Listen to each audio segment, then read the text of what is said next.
Et maintenant, on va voir la lumière de l'invention. Voilà. Alors,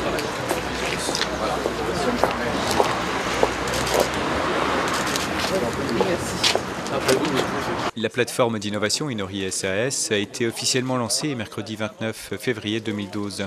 Ce projet a été mené par Claude Barlier et ses équipes au CIRTES et à l'INSIC depuis 2010.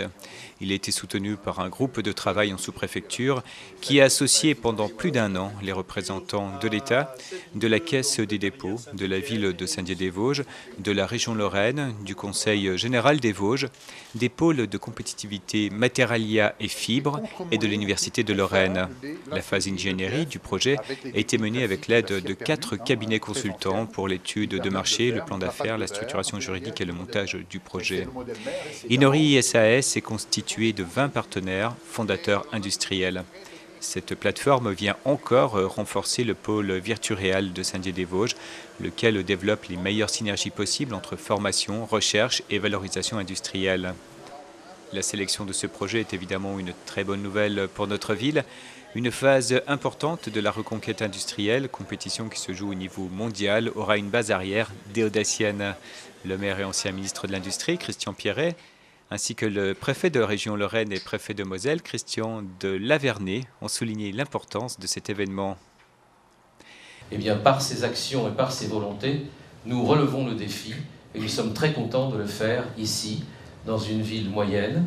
Nous sommes très fiers que le seul point en Lorraine qui, grâce au soutien du conseil régional que j'ai mentionné tout à l'heure, soit mentionné comme une plateforme nationale, la plateforme Inori, soit à Saint-Dié-des-Vosges. Quel succès, mon cher Claude Barlier, et quelle réussite pour toutes les équipes qui se sont succédées et qui sont ici autour de toi, très fiers de cet accomplissement. Merci, monsieur le préfet de région, de nous faire l'honneur, avec madame la préfète des Vosges, d'être parmi nous aujourd'hui. Le point, et j'en terminerai là, c'est d'être discrètement admiratif sur ce qui se passe à Saint-Dié. Je dis discrètement parce que je ne voudrais pas dire que Saint-Dié n'est qu'une ville moyenne. Enfin, ce n'est pas non plus une très grande métropole, au sens où quand vous voyez ces plateformes ou ces IRT, en général, vous voyez Lyon, Nantes, Montpellier, et naturellement l'équipe de France.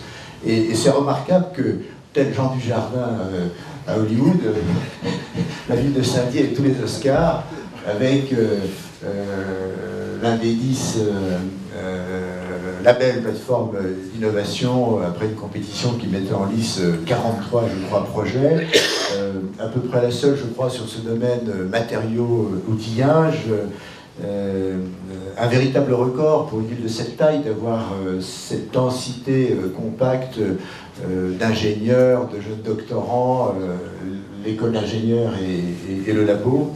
Et puis ce mariage entre le local et le national qui fait aussi mon admiration quand je vois la liste des donneurs d'ordre et la qualité des commandes que vous recevez qui se situe au plus haut niveau de l'exigence technologique, plus que le national, tout à fait l'international, et puis bien sûr quelques startups qui commencent à sortir de tout ça et des résultats sur les territoires qui sont tout à fait importants. Donc c'est une très très belle histoire, je suis heureux de saluer. Le capital de cette société Inori SAS sera de 3,5 millions d'euros. Le montant de l'aide accordée par l'État, l'Europe et les collectivités s'élève à 2,8 millions d'euros. Au fait, concrètement, que va-t-on faire à Inori? La réponse de Claude Barlier. L'objectif d'Inori, l'enjeu, c'est pouvoir passer de la R&D à l'industrialisation, voire à la série, pour produire des produits dans de très bonnes conditions, de très bonne qualité, et surtout avec un temps le plus court possible. Quelles peuvent être les retombées pour la ville de Saint-Dié-des-Vosges? Je crois que les premières retombées, c'est déjà évidemment d'attirer sur Saint-Dié-des-Vosges un certain nombre de donneurs d'ordre.